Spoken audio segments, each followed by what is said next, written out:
I saw levitation in a formal exorcism. And you don't forget that. They come off the ground, we're going up. And the team I had held her down, and then I commanded the demon to go down, and it did. That was a moment. In things in movies, but when you see it person to person, it's spooky. The one thing that I have to say, I have never been afraid in the work of an exorcist. You would think that facing demons, you would be afraid, but I haven't had that experience because I always felt like I was working for Christ and that this Christ is doing this, not me. And I always felt protected that way.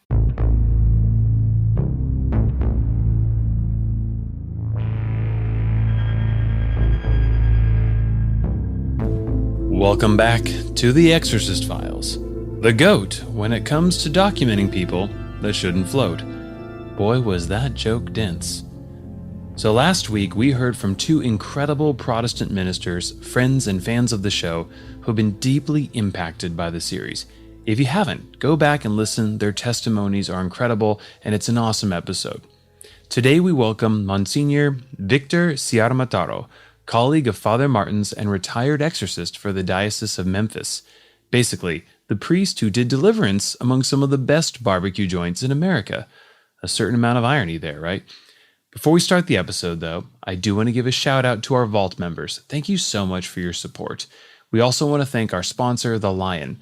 Do yourself a favor. While listening to this intro, go to readthelion.com. That's read like read your Bible, the like the word, and lion like Lion King. Readthelion.com and see the stories they're covering. If you're a concerned Christian citizen or parent, you will definitely want to check it out. Go see some of the recent stories they just did. Remember the verse, "My people perish for lack of knowledge," but not you, dear listeners. Armed with knowledge, you will certainly not perish. So, okay, with that, let's get to the good Monsignor. I'm Monsignor Victor Ciaramitaro. I'm a retired priest of the Diocese of Memphis in Tennessee. I'm a native Memphian. I was born here. My parents were first generation Italian. Their parents were all from Italy. And I grew up here. I went to Catholic school.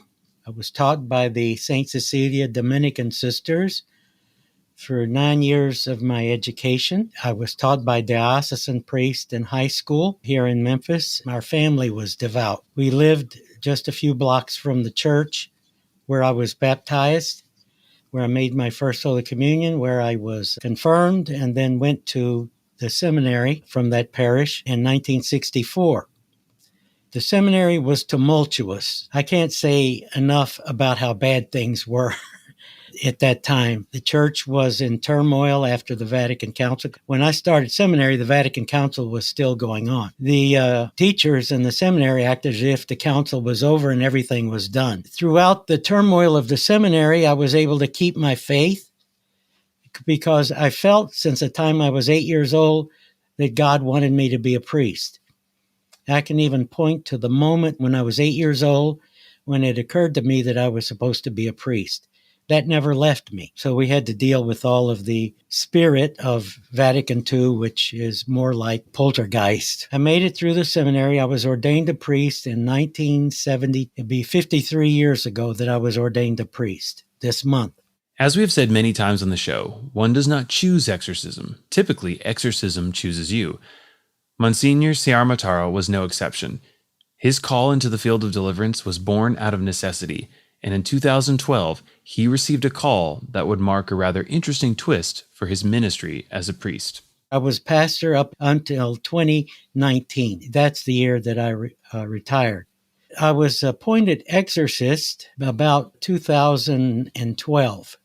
Two of our priests had gone to a conference that the National Conference of Catholic Bishops had put on for dioceses. They were requesting that dioceses start appointing exorcists. Two of our priests went, and they came back and they met with the whole body of clergy and told us what was needed. And then the bishop asked for people to elect who they thought should be exorcists for the diocese. So there were two of us that were appointed exorcists at that time. When Bishop retired, the new bishop came in and he reappointed me. And then when he left, the present bishop appointed me. At this time, we are training 2 new exorcists because of my age. So they make airline pilots retire at 65, but thankfully, exorcists can keep going. Monsignor Ciaramitaro's orders to the office of exorcist came somewhat out of nowhere. Here was a successful and faithful priest many years into his service when all of a sudden he is thrown into one of the most serious and solemn ministries on earth. During our interview, he mentioned multiple times the maturity and age of the other exorcists. I found that interesting. Also, notice how he calls out a problem we have heard many times before, just how few exorcists there are. When I came into it, that was the way it was because there were so few exorcists in the country at that point. I met Father Carlos Martins when I went to the Te Deum conference, and at that time it was in Tulsa, Oklahoma. And that's where I started knowing him, and that was the training we received at that conference. There were so few. There are formal training sessions. Now you even go to Rome for training as exorcists, but at that early time, we were doing it by the seat of our pants, trying to figure out what was supposed to be done. And it seemed like as soon as I was appointed an exorcist, that I started having people coming to me needing deliverance. So I formed a team, and the team had some very holy people that would be with me during my sessions. I had one deacon that was a medical doctor that would always be there with me during my sessions. I can still remember the first formal session that I had. We determined that this woman was possessed, and as it turned out, she had several demons. It wasn't one. It took over a year to deliver her from all of the demons that were there. You realize that people have to have a good Christian life in order to avoid going back with the demons. The demons will come back. Jesus said that. So the ministry was not only to expel the demons, but to help the people to start living a good Christian life so that they wouldn't fall back in possession again. Now, we just heard something chilling and very profound. Father Zeta shared this in his epic case, The Ties That Bind. Repossession is a thing. We've heard many times on the show from multiple exorcists that demons can and do come back if the sin is not dealt with. In fact, many folks who we've had on the show can testify it happens more often than you realize. Thankfully, though, true, genuine possession is extraordinarily rare. Frankly, I find it refreshing that even those who are trained especially for this ministry and are the expert veterans in deliverance will agree you are far more likely to face off against oppression rather than full-blown possession. Regular listeners of the show will remember we have several stages of demonization. In the very first episode of The Exorcist Files, No Life Without Death, we learn demons can manifest within the physical realm through 4 degrees of increasing severity. At its most extreme, there is taking full control of the body through possession. Below that are attacks on human thoughts and dreams through obsession, attacks on the human body or condition through oppression, and at the inception point of most demonic behavior, the inhabiting of a place or the manipulation of an object or objects through infestation. Most of the time we deal with oppression. People are oppressed by demons, and we get a lot of things like people saying there are things moving around in my house and things like that. One thing that happened in the parish that I was pastor of, a woman had committed suicide outside of the school, and she had gone to the school. And then people started coming to me and saying, there's this woman that's walking around in the school.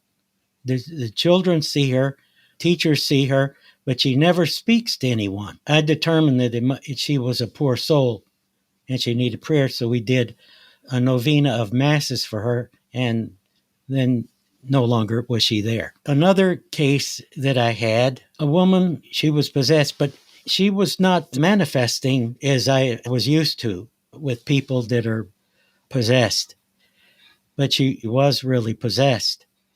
And her life was a mess, and she was married out of the church, and she wasn't going to mass or anything. So trying at the same time to get her back in the church, get her back functioning as a Christian, as a Catholic, and this one over a year. And the last session I had with her, the demon was getting into my head. So I stopped and I went out of the room for a while to try to get it together. And at that time, it wasn't a vision, but it was something that I could see internally that this demon was revealing himself to me as a black dog with red eyes. And then the demon backed up and the eyes turned white. And then I could see St. Joseph. The image of St. Joseph was there. His appearance kept changing from different images that I've seen of him over the years. I knew that this wasn't coming from me. This was coming from the outside. And St. Joseph expelled the demon. Something like that will make you a believer. I went back into the room and the woman was delivered. And it was St. Joseph who delivered her.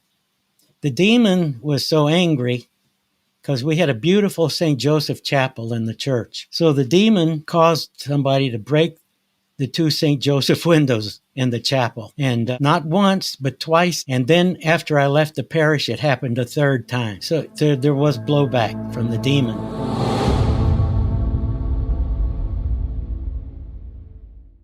Hello, Exorcist Files fans. So most people know this about me, and Father Martins has definitely teased me about this on the show, but I love food. A lot. And olive oil is one of my favorite things.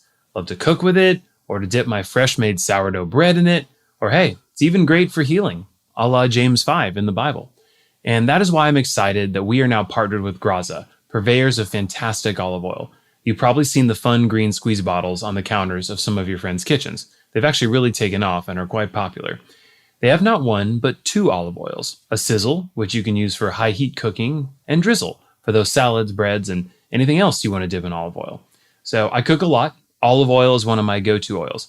It's healthy, it tastes amazing, and it's actually even good for your brain potentially. Now, if you want to get some more olive oil in your life, check out Graza and definitely get the starter kit if you can. You'll receive 2 squeezy bottles of olive oil, sizzle for cooking, and drizzle for finishing with an extra kick of flavor. Plus, they'll include 2 refill cans. If you run out of olive oil, there's no need to go out and buy a new bottle. It's like the gift that keeps on giving. So head to graza.co and use X-Files to get 10% off your first order. That's graza.co and use EX-Files for 10% off your first order. So get cooking, try Graza olive oil.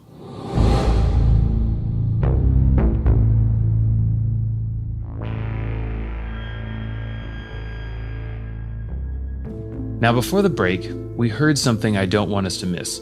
Msgr Ciaramitaro said that he actually paused an exorcism because the demon was getting into his head.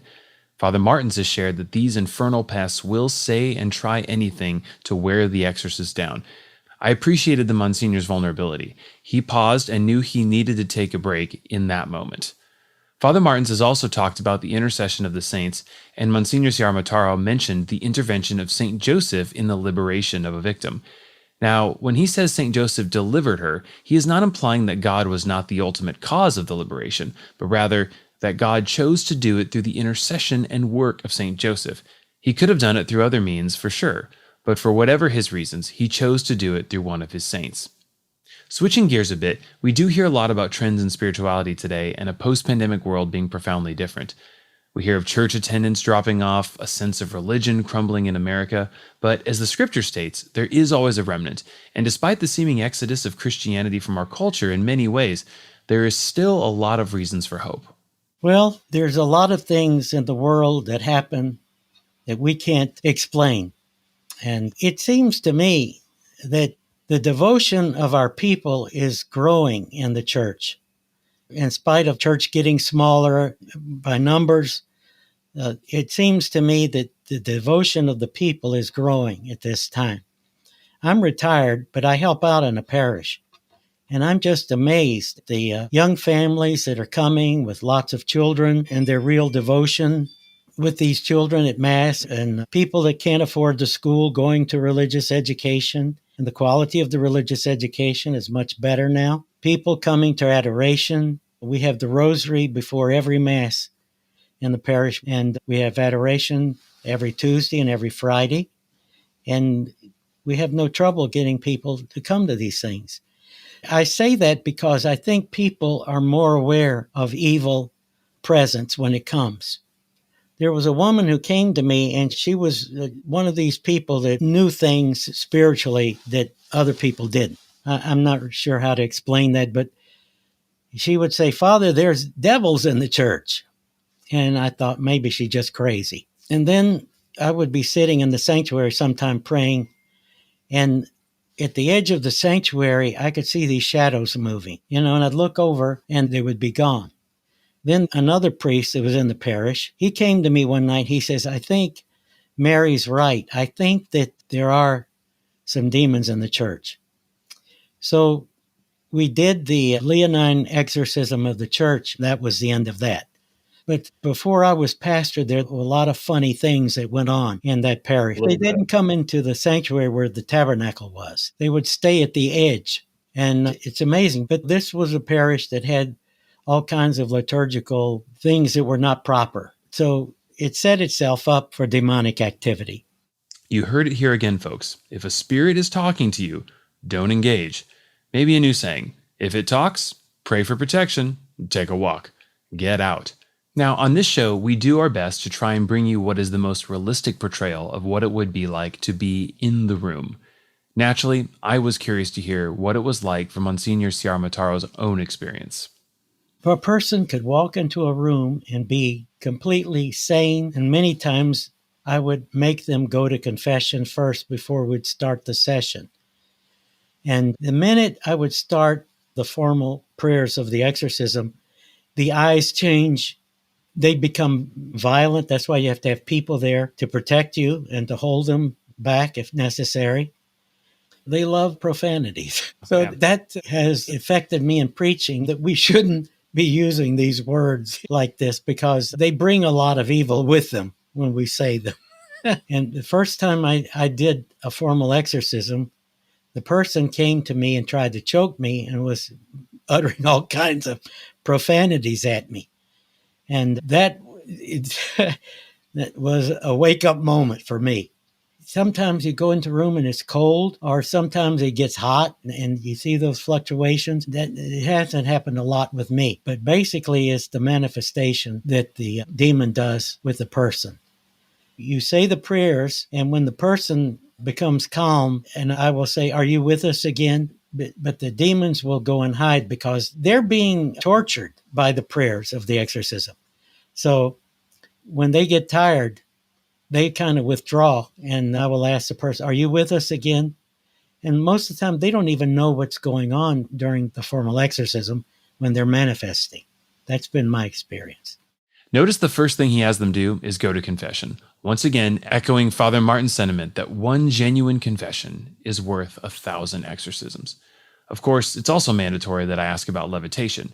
This is a fan question we get all the time, and most likely it's because it's such a flagrant violation of natural law. What did this veteran expert have to say on the topic? Had the Monsignor ever seen levitation?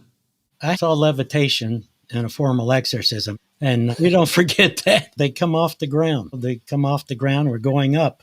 And the team I had held her down, and then I commanded the demon to go down, and it did. That was a moment. It was a moment in things in movies, but when you see it person to person, it's spooky. The one thing that I have to say, I have never been afraid in the work of an exorcist. You would think that facing demons, you would be afraid, but I haven't had that experience because I always felt like, I was working for Christ and this Christ is doing this, not me. And I always felt protected that way. That's a lot of the things that I've dealt with over the years. And there were lots of people that came to me that were really not possessed. Go make a good confession and start living your Christian life.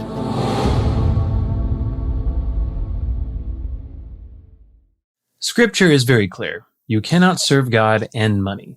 So why not make 2025 the year you take control of your finances and save tons of money? RocketMoney is a personal finance app that helps you find and cancel unwanted subscriptions, monitors your spending, and helps lower your bills so you can grow your savings. It's essentially a wasted money detection system. And if your goal is to save money and to be a 10-talent steward this year, then you're going to want to check it out. Look, prices are constantly being hiked on everything. And I'm telling you, you probably have some subscriptions or services you either don't use or are getting more expensive. In fact, they might have just gotten more expensive during this ad. They said death and taxes are the only consistent things in life, but I'm going to add a third: price hikes. It's happening. Rocket Money lets you know, and trust me, you will discover something that you are paying for you don't need right now. And then think about all the better ways you could spend that money.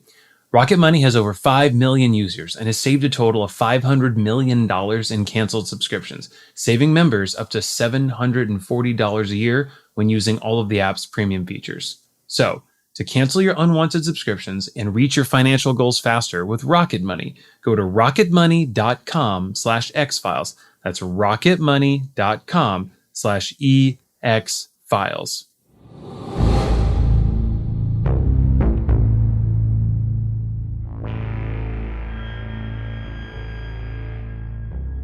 We do get skeptics who write into the show from time to time, doubting the truthfulness of these claims. We get it. From their perspective, especially without witnessing any of the phenomena themselves and relying on accounts from others, it's fair to approach this entire thing with a healthy dose of doubt. If you've listened to the show for a while, you know that in Father Martin's experience and that of many other exorcists, it is true, most of the reported cases of alleged demonic possession end up being mental health issues, not genuine demonization. And it's crucial to discern between the two. Like Father Martin's, Msgr Ciaramitaro has his own ways of helping determine whether the underlying issues in question are spiritual or psychological. We do diagnostics to figure out. And one of the things that I would do with people, I would say the prayers in Latin so they couldn't understand. Because if they would hear the prayers in English, they might start just manifesting out of what they're hearing. And so that would always be a way of diagnosing that a real possession. I had a demon correct my Latin one time. At one time when I was doing a diagnostic, the demon told me, "You don't have authority." And so I went back and got the authority from the bishop, and then I came back and I was able to do the exorcism. They do obey the authority of Christ and the church. I've heard Father Martin say, all the demons believe in Christ's presence in the Eucharist. Brings to mind that verse from James, even the demons believe and shudder. I also found it funny that like Father Martin's, Msgr Ciaramitaro had also had his Latin corrected. While not necessarily related, I also receive emails from anonymous accounts quite frequently correcting my grammar on the show and sometimes the emails, so perhaps this is my own version of spiritual warfare. And while we know that genuine cases of legitimate possession are rare, I was curious just how rare. I posed the question to the Monsignor. I must say that I haven't had a lot of formal exorcism. I've done a lot of deliverance work, but actual people that are possessed, they've come through the years. The first years, I was dealing with a lot more.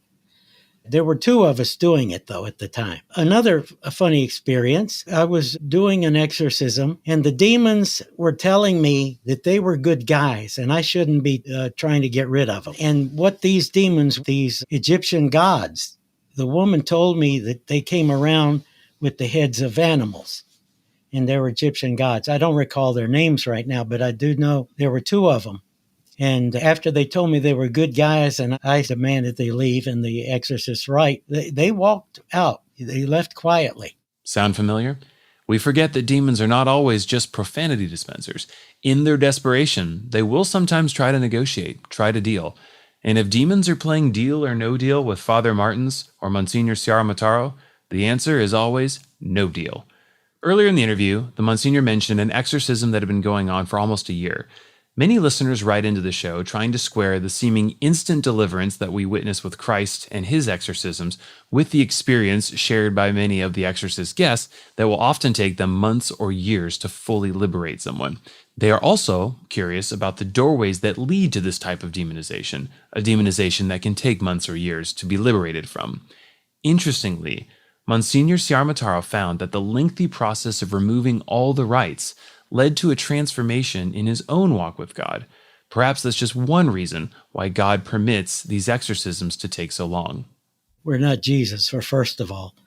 And my prayer life as an exorcist increased tenfold, especially intercessory prayer. I do a lot more intercessory prayer than I did in the earlier years I had as a priest. In my earlier years, nobody ever talked about exorcists or possession or anything. And it took many years for us to realize that this was something that is part of our life. It is certainly part of the life of our Lord, that he expelled demons and that he gave his apostles that authority to expel demons. And we all can pray for ourselves, prayers asking to be delivered for ourselves. We have a lot of people into tarot cards and to fortune tellers, and so that's their entry points. With the case where St. Joseph, that was a generational thing from a grandfather that was a big Freemason, and there was all kinds of paraphernalia. And the other thing is a sin, especially sexual sins are the biggest entry points I've seen. And especially with curses, it seems that sexual sins are always the problem with people who have received curses. Especially with same-sex attraction, there are demons that will attach themselves to a person and make that person do the work of the devil. I think pornography is a bad. People just don't realize how evil that is, because that is the work of the devil, because people become addicted to that just by doing it one time. Mainly it's been sexual and people with constant mortal sin, and they've opened themselves up. Perhaps more than anything else, the topic of generational curses has proven to be a spicy disagreement among many intelligent and thoughtful Christians. Some will argue Christ's work on the cross and our baptism eliminates them as something that can actually harm us. Others will say that while the responsibility for the sin is removed, the consequences of the ancestors' sins can still be borne out by the descendants. Father John Zeta and Father Rehill, along with Father Martins, have all shared examples of the latter. We also have had guests on like Tammy Comer, who shared a beautiful testimony of being healed of a generational curse. If you haven't heard it, go back and listen to the testimony of Tammy Comer episode from last year. It's absolutely incredible. So from our vantage point, it seems exorcists seem to be aligned on this. While rare, they view generational curses as very real. One whose father had been dealing in Santeria, and yet he was baptized. It was more like an oppression. It was not a possession. But the other case where the grandfather had been high in the Freemasonry, it affected not only the person, but her children and the family. And the demons would come and be in bed with them and, with the children, and the children come crying, somebody in my room, and things like that. And it took St. Joseph to get that whole thing straightened out. I've only had 2 cases of that, generational stuff. But in both cases, the elements of the Santeria, and in the case of the Freemasonry, they had all of these things around that were his. And in both cases, we had to get rid of all of that. That helped deliver too. When I was a seminarian, we had a Jesuit father that came to talk to us, because came through the old way when we had a minor order of exorcist and we were ordained exorcist. It was one of the minor orders. And so in our preparation, he came. He'd been a missionary in South America and was telling us that when he would baptize babies, many times he would see like a shadow fall off the baby as he poured the water and go into the drain of the baptismal font, because the people were bringing their children to the witch doctor before they had them baptized. And so with a lot of the deliverance in the Hispanic people, it doesn't take long. It doesn't take as long for some reason. That's been my experience. I think because of their faith, they have such great faith in Christ and the church that deliverance happens much faster. That's been my experience. As we approach the end of our time together, I wanted to get a little bit of a lightning round in to answer a few questions. Of course, first and foremost, more important than anything else, I wanted to get a review from Msgr Ciaramitaro on the Exorcist files. Does our show accurately portray the world of exorcism and the demonic? What saith the Memphis Exorcist? It definitely does. Definitely does. And his book that just came out is excellent. It's one of the better things that I've seen written about exorcist and demonic activity. Next up, I wondered what are ways we could protect our homes from demonic attack? What is the advice the Monsignor has for us? Any new home, and if you move into a home that someone has lived in before, I think they should always have the house blessed. If sinful activity went on there, sometimes that has been the door. The demons are there and they need to be gone. And the simple blessing by a priest of a house can do great things in preventing problems. And so any priest can do it, so you don't need an exorcist to do it. Since he mentioned blessing homes, I did want to hear his take on the use of holy water. It's not an exorcism interview if we don't get to holy water.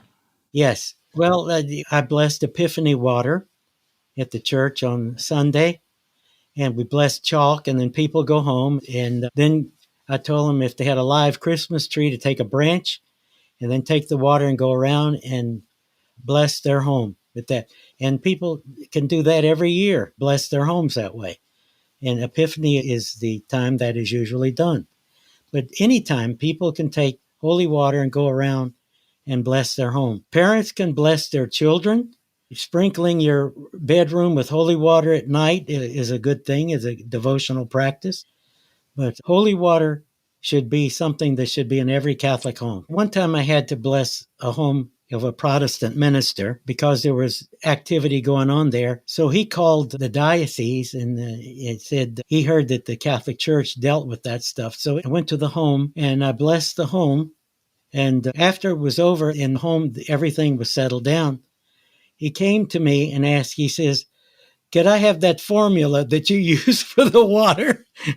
And I said, "No, I can give you the water, but there's no formula to it. It's a special prayer and blessing." We've been a bit quiet on the topic of relics in this interview, and given that Father Martins is so well known for his relics ministry, Treasures of the Church, I was curious if relics played a role in the Monsignor's ministry. I keep relics with me.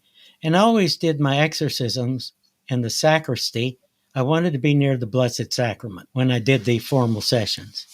So I have several relics, but I have a crucifix that has many relics attached to it that I usually use in praying over the person. And the demons, in the presence of a relic, they see it as that person, that saint, actually being there. And I still do deliverance that way. I don't do deliverance anywhere but in a church. And that was recommended to me at the beginning. And I wouldn't do it in the presence of the Blessed Sacrament because there are too many ugly things that happen. But I want to be near the Blessed Sacrament when I'm doing these prayers. Now, he did mention a Protestant friend earlier, so I was curious if the Monsignor had any other encounters with Protestant parishioners in his time as a Catholic exorcist. I've had Protestant ministers call me up and they're dealing with stuff and say, "We don't deal with this." And you do. And so I've done deliverance prayers. None of them, in fact, possessed, but there was oppression. So I did pray over them and told the ministers, I said, "You can pray over your people and you convince them that they have to live a Christian life. And that this should take care of a lot of these kinds of problems." And as far as Catholic people, they go to movies.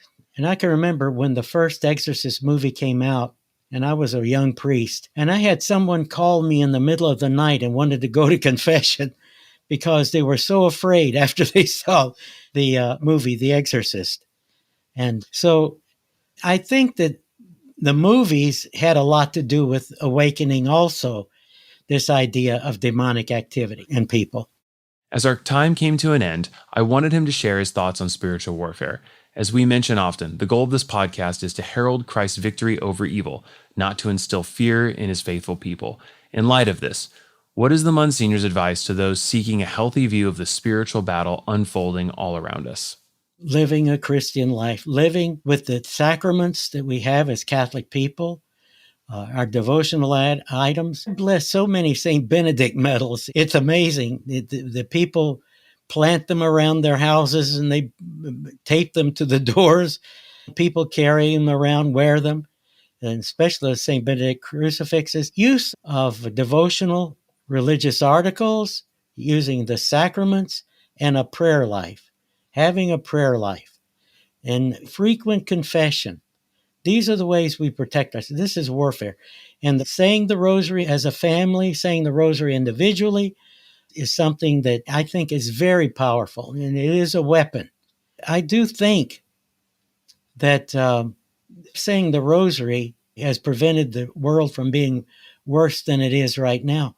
I've heard exorcists say that every Hail Mary is like a blow to a demon, that they don't stay around.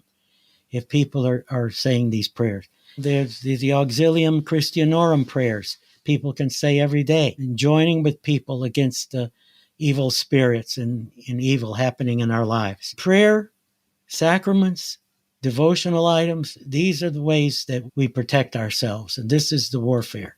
Teaching our children in the faith, making sure that they're strong in their faith. And if parents will be strong in their faith, the children will be strong in theirs. Our Catholic Church is so wonderful, and we have everything. And you read the gospel and you see what Jesus did. We're still doing what Jesus did with our priesthood, with our sacraments, with the monasteries that we have, and the teaching of the church, the hierarchy, and these things. The whole process of being an exorcist has led me to really see the beauty of our Catholic faith. Nobody else has that. Nobody else has it because we come from Christ. Our bishop is an apostle. All bishops are apostles. And they have the authority that can fight demons and can give that authority to priests. And with our prayer life, we are all involved in the ministry. It's Jesus Christ doing this, and we're just the instrument for that. Levitation, relics, St. Joseph, holy water. I'd say we covered all the requisite ground for another great exorcist interview. We thank you so much for joining us. Now look, I know you love the dramatic reenactments. We do too. We wish we could do them every week, all year, but we simply can't. It's not feasible. So we bring you these wonderful interviews and bonus content in the interim. Thank you to Msgr Victor Ciaramitaro for joining us and sharing his wisdom. We have lots of content coming your way, so stay tuned, stay close to God, share the show with friends and family, and remember, the headspin stops here. Always. So long, folks.